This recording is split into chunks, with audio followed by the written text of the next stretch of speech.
There are neighborhoods where, when the sun goes down, even the cops stay away. Places where security doesn't mean safety, it means control. Pain. Silence. They roll in with pickups. Black body armor. Batons. And that smug, twisted smile that says they own the place. They call it a security service. But people here know exactly what it is, a licensed gang. Protection fee. $50 a week. Don't pay. You lose your car. Your stuff. Sometimes, your teeth. Speak up. There's gonna be an accident. Real tragic. Real coincidental. This block's been quiet. Too quiet. For too damn long. Until one day, two strangers walked in. One of them barely spoke. Always had a beer can in hand. Eyes cold like steel. The other? Built like a fridge. Hands like sledgehammers. And he hates bullies more than he hates anything else on this planet. They weren't cops. Weren't heroes either. Just two guys who couldn't watch the weak get stomped anymore. And that day. This whole street learned something important. Not everyone pays the protection fee. Some people. They charge it back. This place. You won't find it on any travel map. No hipster cafes, no indie bookstores, no rooftop yoga at sunrise. Just slanted rooftops, rusted fences. And old wooden porches where people used to sit and watch the world pass them by. It used to be a quiet neighborhood, until Black Shield showed up. At first. It was just a couple guys in black uniforms walking around the market. Then came the cameras. Then the signs. Black Shield Security, Protected Zone. Big bold letters. Black and red. Nailed to every street corner like a threat dressed up as a warning. Cameras everywhere. Corners. Poles. Traffic lights. Slowly panning with every move. Watching. No one knows where the footage goes. No one dares to ask. The so-called security service quickly turned into an unwritten law. Every house owed $50 a week. Protection fee. Sounds legal. But behind it? A shadow shaped like a fist. Don't pay. Your car gets accidentally scratched. Your house gets confused with someone else's, and a rock through the window. Your kid could be mistaken for a vandal. And if you complain, next morning, two guys are on your porch. Hands in pockets. Smiling. No yelling. No threats. Just a calm question, something wrong? Or maybe you need a little extra protection. Since Black Shield took over, smiles disappeared from people's faces. They don't live here anymore. They survive. The elderly sweep their doorsteps in silence every morning. Women get home early, triple lock the doors, and pull the curtains. Kids don't play outside. They learn to stay quiet, early. And the worst part? Everyone knows what's going on. But no one says a damn thing. Because around here, opening your mouth, is just another way to get hurt. A beating, right in the middle of the street. Two Black Shield thugs shoved a young man down, then kicked him hard in the ribs. A police cruiser rolled by. Slowed down, then sped up like it saw nothing. People here live in fear. It was a humid weekday afternoon. The sun was so harsh the asphalt shimmered like a warped mirror. 9th and Mason, right in front of the abandoned gas station. Voices. Raised. Tense. A young man, holding a grocery bag, had just stepped out of the corner store. Two men in black body armor blocked his path. You didn't pay this week. I never signed up for any service. You live in this block, you use the service. Don't get smart. The second one circled behind him, like he was about to lock him up. The kid turned, tried to walk away. That was a mistake. A shove from behind slammed him shoulder first into the gray brick wall by the station. Groceries hit the ground. A milk carton burst open. Bread rolled out into the street. I hate guys who think the rules don't apply. One of them growled, then drove his boot straight into the kid's ribs. The sound? Like hitting a sandbag full of wet cement. The kid folded. Hit the ground coughing, blood pooling at the corner of his mouth. Pedestrians? They stopped. But no one stepped in. Just a few curtain shadows twitching. Across the street. An old man watering his garden tightened his grip on the hose, and turned away. Then, the engine. A white police SUV entered the frame. Lights flashing. Branded. Official. It slowed down. Real slow. Came to a full stop, right at the scene. The two Black Shield men stood straight. One adjusted his gloves. The other smirked, gave a little nod toward the cruiser, like greeting an old friend. No one got out. Doors stayed shut. Tinted windows, couldn't see inside. But someone was in there.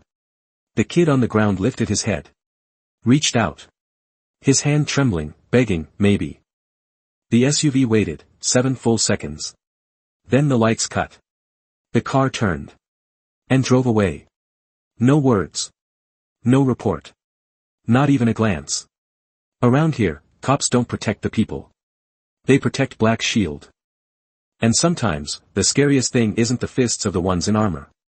It's the silence of those who are supposed to speak. 5th floor, left corner, building 14, the kind of place with no doorbells, no hallway cameras, and no one calls their neighbors by name. The balcony once had a broken railing. Now patched with a piece of rotten wood. On it, a man stood silently. Not smoking. Not moving. Just standing, watching the street beneath him. Where a scream had just echoed like a slap across the face of the whole block. He'd heard the argument earlier. A man's voice, young, angry. Then the threats, deeper. Colder, the kind of voice The Rock had heard back in the barracks, right before an interrogation.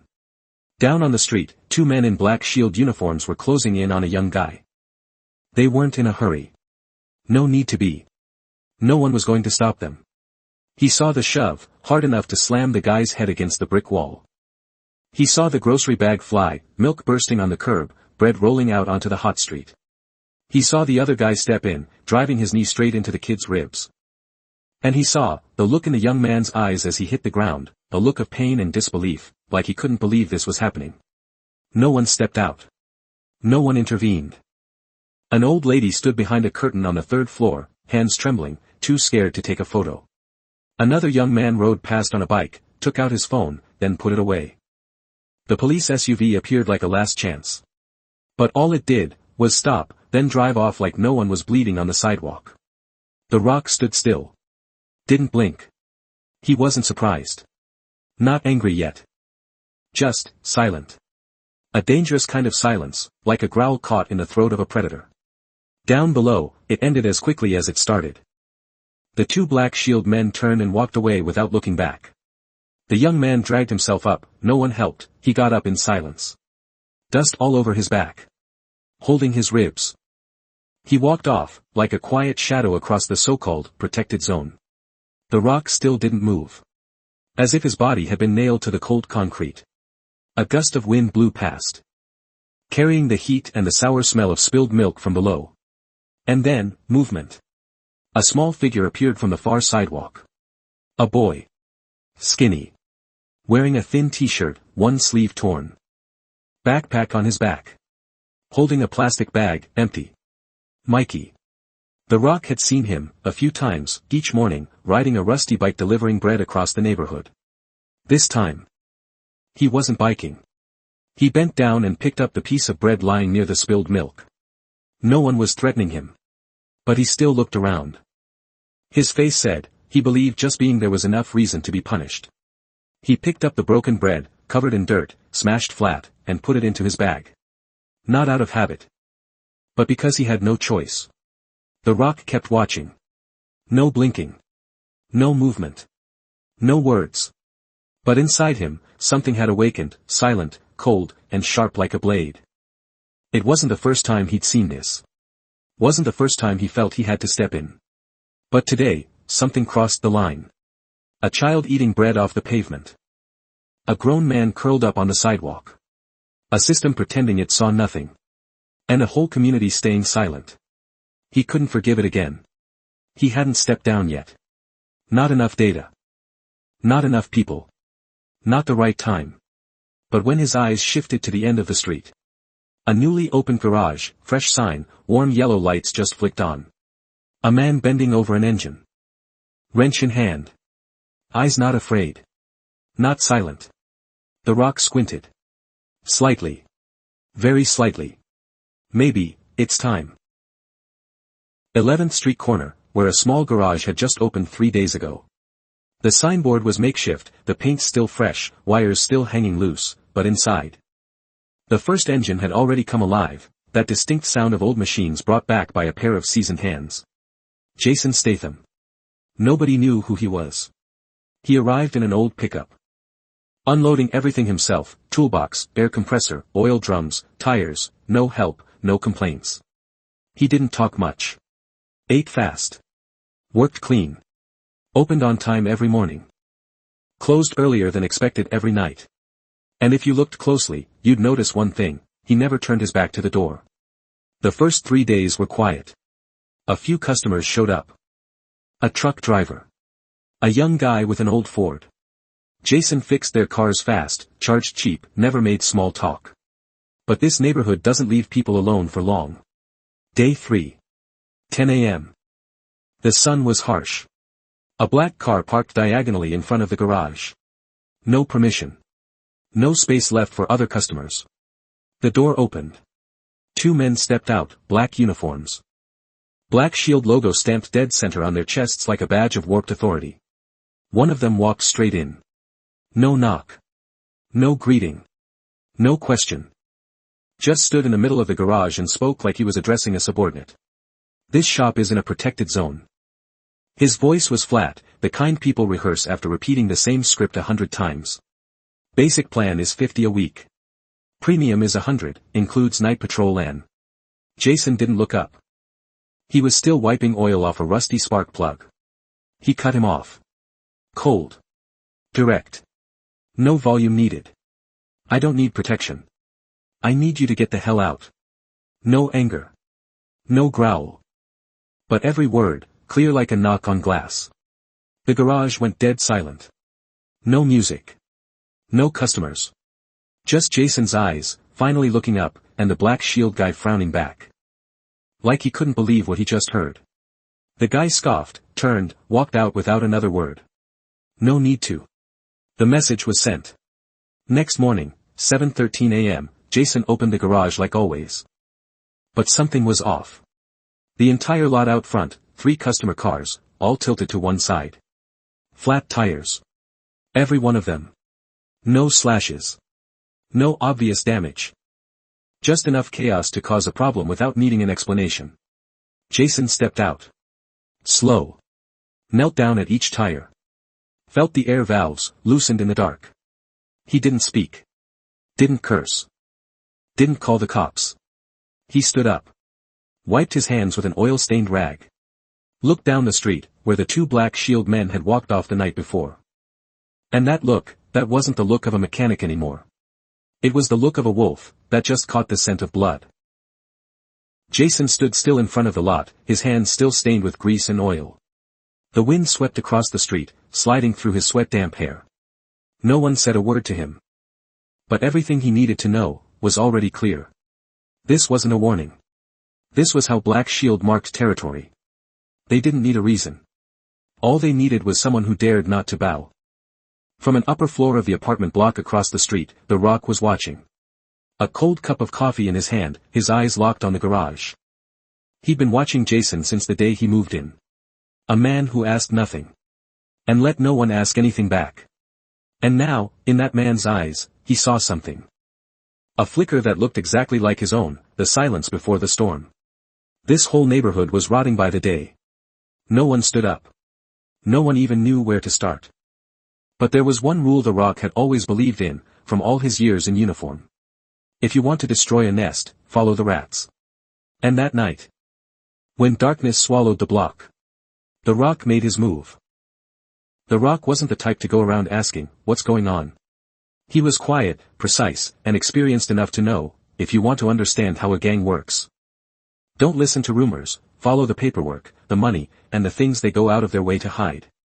It started with small things. He noticed the contracts locals were forced to sign when paying protection fees, thin paper, mismatched fonts, handwritten dates, and the same supervisor name on every one. The Rock used the excuse of buying snacks at a convenience store, stood near the service counter, and used a hidden camera in his sunglasses to record a resident being asked to upgrade to a premium personal security package. That night, he trimmed the footage. Edited it together with photos of torn contracts he pulled from the recycling bin behind the Black Shield office, 3 ripped documents, all still showing the signer's name. The supervisor listed was Thomas J. Bright, but after running the ID through the federal database, The Rock found that man had died 2 years ago in a car accident in another state. Someone was using a dead man's name to sign hundreds of weekly payment contracts. Next came the security camera system. He quietly recorded irregularities from street cameras, gaps in footage exactly when assaults took place. Some clips were recovered but had altered time codes. He used a fake phone charger USB device to plug into the back of Black Shield's monitoring station, silently copying the last 72 hours of camera logs. When he reviewed the data, over 40% of the footage was marked corrupted, at the same times residents had reported being threatened or attacked. The breaking point came with a single video, a camera behind building G13, capturing 2 Black Shield agents beating a young man in an alley. The clip cut off just as the third kick landed. Camera signal gone. The Rock restored it using signal recovery software, rebuilt the final frame, clear enough to see the attacker's face, and the company logo watch on his wrist. He didn't stop there.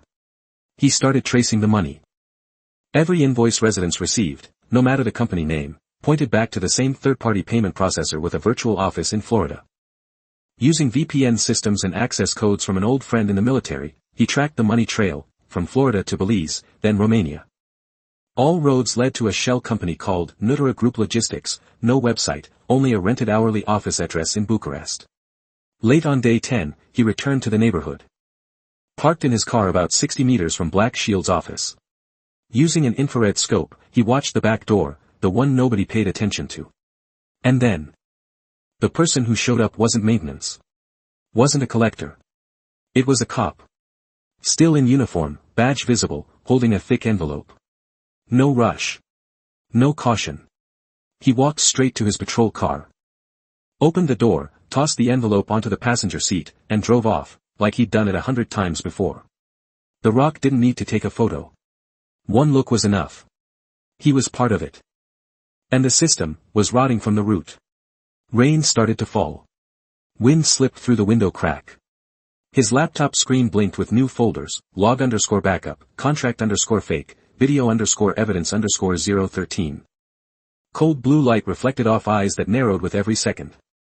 He clicked to save it all. Leaned back in his seat. His hand clenched the steering wheel, like he'd just grabbed the throat of a monster. And he knew, the time was coming. Rain had started falling since noon, steady, relentless, like the leak of an old pipe about to burst. The sky was gray. Clouds hanging low as if trying to crush a neighborhood already too tired to lift its head. The streets were nearly empty. Doors shut tight. Streetlights flickering like they were mocking the dark. The corner near the old convenience store, where Black Shield goons usually gathered, looked more menacing than ever under the rain. Mikey appeared, small, like a blot of ink on a gray canvas. He wore a torn nylon raincoat, water dripping from the hood down his mud-streaked, exhaust-stained cheeks. In his arms was the same old fabric bag, inside a few loaves of bread just picked up from the bakery down the block.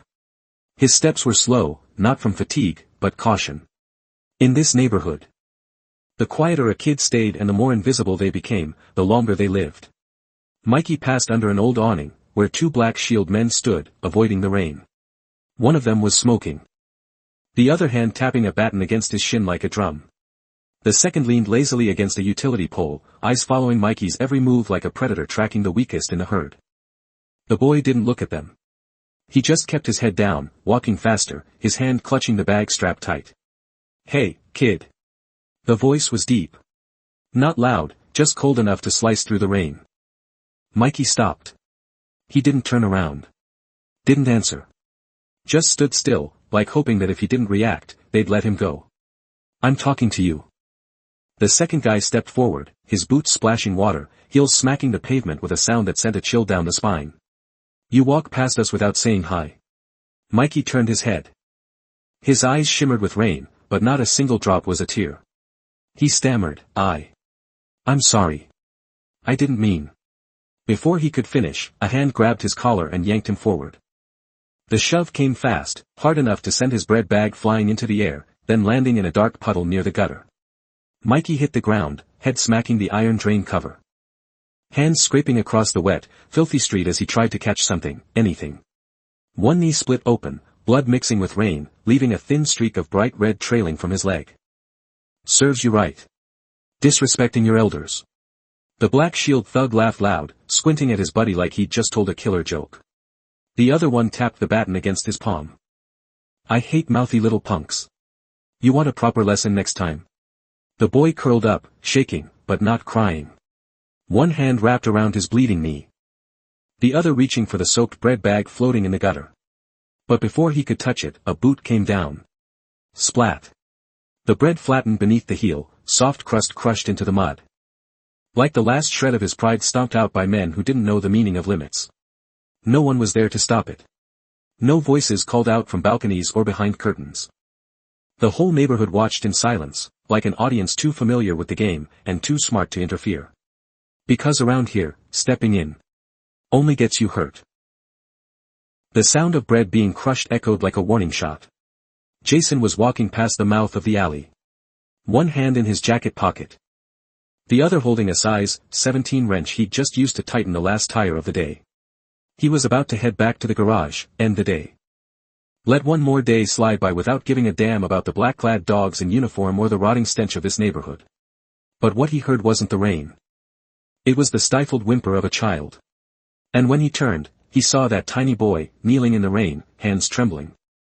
Trying to pick up a piece of soaked bread from the ground, while a stocky thug pressed his boot down on the fabric bag like he was stomping on the kid's head. Jason stood still. 1 second. 2 seconds. Then he moved. Fast. Direct. No warning. Whoosh. The wrench left his hand like a spinning bullet. Cut through the rain, and slammed into the wrist of the thug holding the baton. Crack. A clean, dry snap. The man screamed, baton hit the ground, his hand clutching a wrist pouring blood. The second one turned, still confused, when Jason was already on him. Thud. A hook straight to the jaw. His body spun on its axis like it had been rammed by a moving truck. Boom. He slammed flat onto the wet pavement, water spraying up like a slap across the faces peeking out from behind curtains. The first thug reached for a knife at his belt. Jason pivoted. Grabbed the fallen baton, swung, cracked it down across the man's wrist. The knife dropped. He dropped too, gasping. Jason didn't say a word. His face dripping, with rain, or sweat. No one could tell. Just two fists clenched tight, and eyes that had no more patience left to give. But he didn't see the hit coming from behind.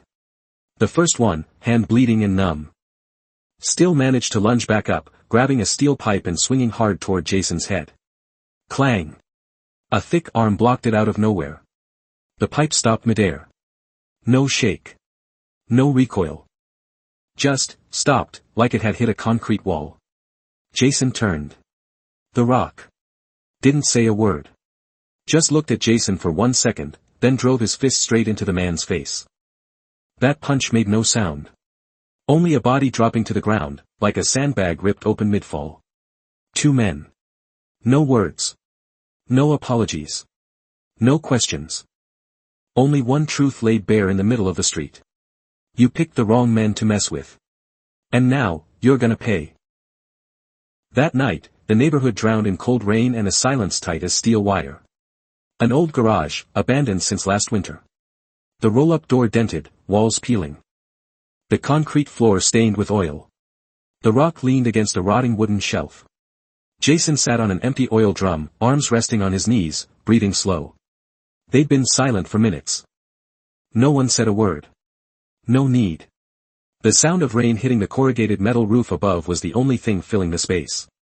Voice low, cold as wind scraping wet concrete, the Rock said. They're not security. They're a licensed gang. With badges. With power.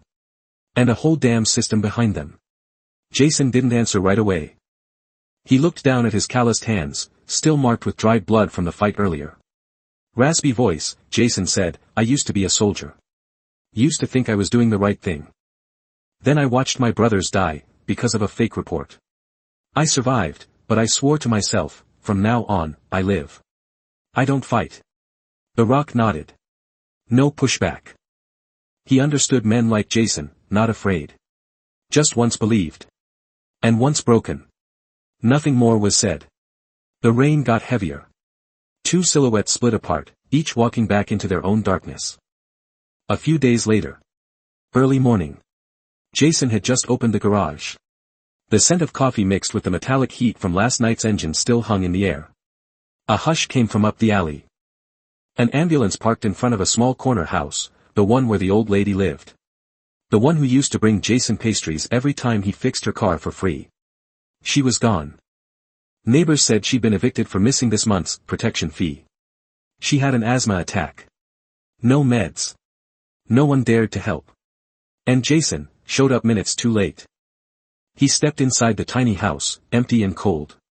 On the table, a small photo still wet with tears. The old woman and her granddaughter, an old print, corners wrinkled. Jason stood there, said nothing. His hand clenched the frame, knuckles turning white. His breathing heavy, not from anger, but from a guilt that cut too deep to name. That night. The old garage door creaked. The Rock was working through data when he heard the footsteps he already recognized. Jason walked in. Brought nothing but that look in his eyes. He tossed the photo on the table. Sat down. Stared straight ahead. Voice heavy, eyes sharp, Jason said, "Now I want in." The Rock didn't speak. He just turned the laptop around. Hundreds of folders lit up, cameras, fake contracts, money trails. Jason looked. His eyes changed, from rage, to focus. He knew what to do. The garage was pitch dark. 3 monitors lined up side by side, casting a faint blue glow onto Jason's tense face. An old laptop sat wide open. Network cable plugged straight into a small device, an internal router the Rock had pulled from Black Shield surveillance hub. It looked like a regular Wi-Fi box. But inside was raw camera data from the past 90 days. Jason typed. Fast, decisive, no hesitation. He launched the decryption program, code streaming down the screen like a crashing wave. Every character was a layer of obfuscation, a wall of protection, and he was peeling back each one like skin off a snake. Data began to appear. Footage labeled "Signal Lost" was reconstructed. Audio clarified. Blurred video frames restored, one by one. The first clip played. Black Shield office, late night. A ceiling camera captured the whole room. Flickering fluorescent lights overhead. A bald, wrinkled man in a wrinkled white shirt sat in a swivel chair. Across from him, a man in full police uniform, badge, holster, shoulder rank intact. Gravelly voice, the supervisor said. "As long as you keep covering for me, I'll make sure this neighborhood keeps paying." Calm voice, the police chief replied, "Keep it quiet. No bodies floating up." The supervisor chuckled. Lifted a glass of whiskey. "They're obedient. They know fear." The chief clinked his glass. They drank. A deal, rehearsed again. Jason frowned. Skipped forward. Second clip. Conference room, early next morning. A 3-way split screen. Center, the main villain, gray suit, white shirt, dark cravat, slicked back hair. Behind him, a gold-plated logo. Nexicor International. On either side, a female CFO from Asia, and a male regional coordinator for Latin America. Calm, confident, the man said, "This district is a test. If the model works, we expand to 12 more by year's end." The CFO asked, "Cleanup costs? Legal risk?" He smiled, unblinking, "We've got the chief. A district judge. A few senators writing campaign cash. No one gives a damn about slums. People there don't know how to file complaints." The coordinator chimed in, "And the ones who push back. Cold as steel," the man answered, "turn them into examples. Simple." Jason paused the clip. Eyes locked on the screen like it had just spoken his thoughts out loud. The Rock stood behind him, silent. The air in the garage thickened, like gunpowder smoke. No words were needed. Everything was clear now. Jason pulled his chair in. His fingers flew across the keyboard, launching the auto-upload program. A row of folders appeared, CM_raw, contracts_fake. Audio_log_cop, meeting_nexa. Voice tight with held-back rage, Jason said, "They built a whole system just to bleed people who had no choice." Low and steady, the Rock replied, "And now? They don't get a choice either." On the screen, one final line appeared. "Upload completed, back up to secure node." Jason leaned back. The light from the screen reflected on his face, no longer angry. Just focused. He was ready to do what no one else dared, expose the entire system. The Rock tightened the strap on his tactical backpack, eyes fixed on the rain-speckled window ahead. Outside, the whole block was asleep. But in that old garage, the war was about to begin. After Jason and The Rock recovered the closed-door meeting footage of the enemy, they sent a short audio clip to a few people, the ones who had been hurt. Who had felt powerless, but still had fire left in them. The first to show up was Sarah. She was no longer the woman who trembled at the checkout line. No longer lowered her head when Black Shield knocked on her door. She sat down on a metal chair in the garage, placed an old phone on the table, inside it, dozens of voice recordings of threats. Extortion, forced signatures. With steady voice, unblinking eyes, Sarah said. I don't know what I can do, but if you're planning to take those bastards down, I'm in. Jason looked at her, silent. The Rock nodded slowly. Sarah was assigned to gather verbal evidence, because Black Shield didn't suspect her. They were used to underestimating her, and that was their first mistake. Inside the abandoned garage, now turned into a temporary command center. The smell of oil still lingered, but the look in the eyes of those inside had changed. No more fear. Only resolve, forged from anger, loss, and years of quiet exploitation. Sarah sat at the makeshift wooden table, headset on. Holding the old phone replaying a recording from earlier that morning at the store. The voice of a Black Shield agent came through, cold as shattered glass. If you're late again, we can't guarantee your kid's safety. Jason listened. His eyes reddened, but he said nothing. Just placed a hand on Sarah's shoulder, a quiet promise. Mr. Gomez, silver hair.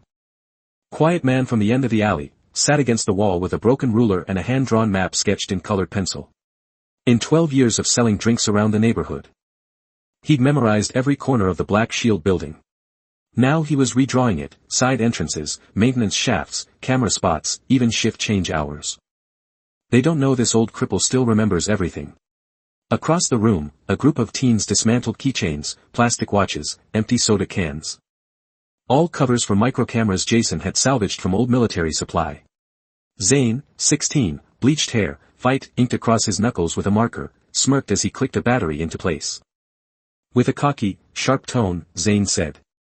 They've been watching us for a year. Now it's our turn to put them on air. The Rock didn't stop them. Didn't warn them. He stepped forward and placed a handwritten sign in the middle of the room. Disciplined resistance. Jason and The Rock trained every single one. Sarah learned how to hide a mic inside her bra. Zane learned to plant cameras undetected in under 10 seconds. Gomez was taught how to cause distractions when needed, a cough at the right moment, dropping an object. Or, falling exactly where he was supposed to. All afternoon, the garage became a training ground. Jason taught how to choke without breaking a neck, how to clench a fist without snapping fingers. The Rock showed how to scan a dark room, and read danger through someone's eyes. Resistance isn't about striking back. It's about standing your ground, until the lights come on. Night fell.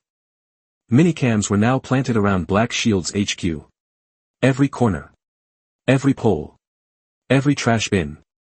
A covert network, built by the very people who once trembled. Sarah stayed last. She placed her hand on a photo of her two kids, then looked up at Jason and The Rock. If I have to risk it all, I want my children to see their mother didn't back down. Jason nodded, silent. The Rock lifted the weapons bag like lifting a vow. They were ready. No way back now. Friday night. 2:46 a.m. The sky was still. No rain, no wind. But deep inside the old block, something was shifting, like a pressure bomb ready to blow. Black Shield's command center stood in the middle of the neighborhood like a steel fortress. 3 stories, cameras on every wall, electric gate. No one got near after 11 p.m., except the ones running it. But tonight, Jason and The Rock weren't knocking. Zane had temporarily cut the alarm system from the underground utility box. Sarah, watching from a 5th-floor apartment across the street, tracked every move through hidden cam signals.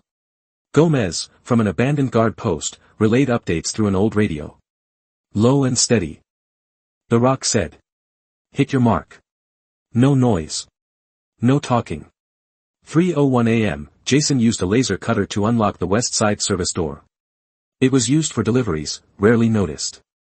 Gomez had been right, the code hadn't changed since 2017. Click. The door swung open. Jason slipped in first, low, dagger in hand. The Rock followed close, stun gun in his left hand. Livestream relay in his right, a weapon that didn't kill, but could bring down an empire, with truth. The ground floor hallway was ice cold. Fluorescence buzzed overhead. Gray tile floor. Every step pierced the silence like a needle. A guard dozed in the corner, half out of frame. Jason moved in, grabbed the head, choked silently. The Rock pulled the security badge from his belt. Slid it into the second floor scanner. Second floor, surveillance wing. Wall-to-wall monitors. Servers humming non-stop. The Rock yanked the primary drive, dropped it into an anti-static pouch. Jason plugged the live stream rig into an HDMI port, everything they saw now being broadcast to a secure server managed by Zane. From home, Zane launched the feed, streaming it all. The cop taking bribes, the villains meeting with the parent company, and now, raw footage from the heart of the machine. Third floor. The door swung open. The main villain was standing there. Not surprised. Not afraid. Bald head, black suit, gray tie. Standing in a command room like he'd been waiting. Mocking voice, he said. Well, look at that. The two amateurs really broke in, huh? What is this, some kind of action movie fantasy? Jason clenched his knife. Said nothing. The man sipped his wine, pointed to a glowing map of the neighborhood on the wall. This city doesn't need justice. It needs discipline. And I provide it, as long as you don't get in the way. Voice cold as steel, the Rock replied. What you provide is branded terror. And now. We put the truth on air. The villain raised an eyebrow. Nodded.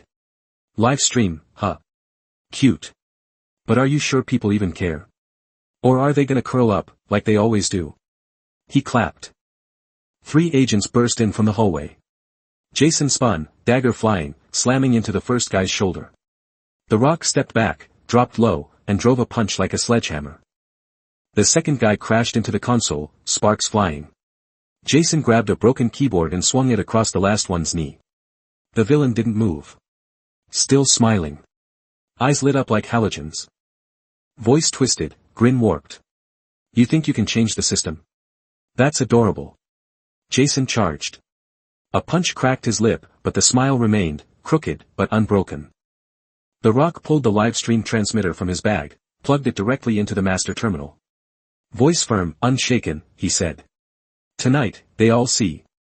No one hides now. The screens lit up. Nexicor's interface came online. Every feed from Black Shield. Now live to the world. 3:19 a.m., Black Shield Command Center. The main screen lit up. All internal camera feeds, financial records, secret meetings, everything started streaming live. From home, Zane confirmed. Signals up. Streaming through 3 anonymous platforms. Sarah was monitoring every feed. Her hands shook, but her eyes stayed sharp. Inside Black Shield HQ, the main villain was still smiling. He wiped blood from his lip with a silk handkerchief, then stepped back, pulled a controller from the command table, pressed a red button. A click echoed. All glass panels around the 3rd floor dropped, turning the command room into a steel cage. Every exit locked from the outside. Mocking voice, he said. Live stream, huh? Not bad. But don't forget, we were born from this system. You think I didn't plan a plan B? The signal started glitching. Zane reported, they're counterattacking from inside. Internal firewalls were reverse tracing the data. Jason slammed his fist into the console. Plastic cracked, shards flew. You're not burying this again. A steel door burst open, 3 Black Shield enforcers stormed in, heavy armor, shields, electric batons. The Rock pulled out a carbon folding baton. Jason grabbed a metal pipe from the floor. The second fight began, nastier, heavier. The first one charged, the Rock pivoted, smashed the baton across his knee. The man collapsed before he could scream. Jason blocked the baton strike with his pipe, spun, drove an elbow into his attacker's throat. The third used his shield to pin Jason against the wall. Sparks flew. Jason growled. Then headbutted him, blood splattered across the visor. The Rock shoved the console aside, clearing space, yelling. Zane. Switch the feed. push past the firewall. Outside. In the dark of crumbling apartments, people were waking up. Eyes locked on phones, TVs, laptops. They saw everything. The police chief taking envelopes. The villain calling the residents test subjects. Kids shoved to the ground. An old woman crying as she was thrown out of her home. Sarah whispered. "Please don't go dark, please don't go dark." Inside, the villain drew a gun.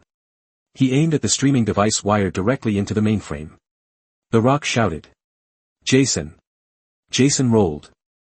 Grabbed a wooden chair, hurled it. The bullet missed, shattered a glass wall. The villain stumbled, pulled a knife from his boot heel, lunged at the Rock. Bodies collided. The blade flashed. Rock caught the wrist mid-air, held it tight. Eyes locked. One filled with fire. The other, twisted in a wild grin. Through gritted teeth, the villain hissed. "This whole city fits in the palm of my hand." Low voice, the Rock replied. "Now it fits in the dirt." The final punch dropped him. The Rock turned. Jason had reconnected the backup feed.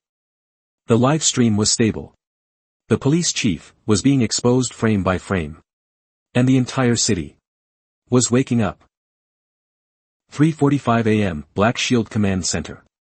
The main villain lay slumped on the floor, blood smeared across his face, breathing ragged. The live stream transmitter was still running. The data kept flowing. Zane, from home, had just backed everything up to a secondary server. One button labeled Public Sync was pressed. The data was no longer in one place. It was spreading, across the entire city. 3:48 a.m., throughout the city. At a 24-hour diner in Northdale, the old TV buzzed, then flickered to life, the secret boardroom footage appeared. The villain, grinning like a madman, called the people living experiments. The police chief accepted a bribe. In a small precinct, a young officer stood up and stared at his lieutenant. "You taking money from Black Shield?" No one answered. But no one looked away. In the East District, Mrs. Henderson covered her mouth in sobs as her forged contract was displayed on the news. They said. "I didn't have a choice." Sarah sat quietly in her living room. Her two kids beside her. Their eyes wide, watching every frame. Their mother was the first to stand up. Zane broke down when he saw the live stream comments pour in. "We're done being silent. Black Shield will pay." 4:10 a.m., the streets erupted. The people weren't afraid anymore. One by one. Doors opened. Flashlights shone into the faces of Black Shield agents still trying to hide. Clanging pans. Shovels. Shouts. The ones who'd been threatened, beaten, evicted, now stood shoulder to shoulder. One Black Shield thug tried to flee, but Mr. Gomez stepped into his path. His voice shook with fury. "You people have stomped on my life for too damn long." The wooden cane snapped in half, but his hand didn't. Another thug was pinned down by a group of teenagers, tied to a light pole, a sign hung on his chest. "Uniformed criminal." A woman screamed through the crowd. "They beat my brother because he didn't pay. Now it's their turn to feel it." City Hall, 5:27 a.m. The mayor was woken in the middle of the night. Forced to watch the full live stream. His assistant tried to speak, but there were no more excuses. The police chief was summoned immediately. Federal prosecutors launched an investigation. Internal emails leaked. Personal bank accounts frozen. 3 days later, emergency arrest warrants were issued. The main villain was locked up in a federal high-security facility. Facing 17 charges including money laundering, organized fraud, assault, extortion, and human rights violations. The police chief was charged with aiding a criminal organization, accepting bribes, and obstructing federal justice. 5 senior Black Shield executives were arrested and handcuffed in their offices, live on national TV. A special court was convened to try the case. Civilians were invited to testify. Sarah, still trembling, stood before the jury. She looked straight at the men who once terrorized her. Her voice wasn't loud, but no one dared interrupt. "We're not looking for revenge. But we lived in fear for too long. And the worst part was, no one listened. Now they do." The jury returned the verdict after 11 days of trial. The main villain. Life in prison, no parole. The police chief, 25 years. The remaining executives, 15 to 30 years. During sentencing, the judge said, Justice doesn't come from the barrel of a gun. It comes from truth. And the courage of ordinary people. The neighborhood that was once locked down had reopened. Black Shield's barricades were gone, replaced by hand-painted cloth banners. Self-governed zone, held by the people. A community market rose in the old square. Fresh produce stands, sandwich carts, a mobile barber, a free book rack. People pitched in, no one had to bow their head anymore. Sarah opened a little bakery at the corner. The sign read, "Sweet bread and freedom." Every customer got an extra pastry, if they'd had a bad day. Mikey, the boy whose bread was once stomped into a gutter, was now head assistant. He wore an apron way too big, dusted in flour, face smudged and smiling like a June sunrise. Jason reopened the garage. But this time, the sign outside read, "Free for those without money, pay with a story." One day, an old man wheeled in a rusted bike for repairs. Jason flipped the chain up, working as he spoke. "All right. But the story's gotta be funny. No more complaints about the wife, I've heard it all." The whole shop laughed. Sarah shook her head, holding a box of pastries. "You, seriously? Can't stay serious for one damn minute." Jason replied, eyes still on the work. "Being too serious got me where I was. I'm choosing to laugh a little more now." Across the street, stood the Rock. He didn't come in. Didn't wave. Just watched, from a distance. Wearing his old backpack, a bottle of water in hand, his eyes scanned the people. Jason caught the look, nodded. Sarah saw him too, and smiled. No one said goodbye. But everyone knew, he was the reason everything changed. He walked off into the morning light. No one knew where to. Only that, wherever there's injustice, he might show up again, as quietly as he came. Sometimes, the ones who change the world don't need titles. Don't need applause. They just need the right reason. And someone worth protecting. Sarah. Jason. Gomez. Zane. None of them were superheroes. But they did what the whole system once refused to. They said no to fear.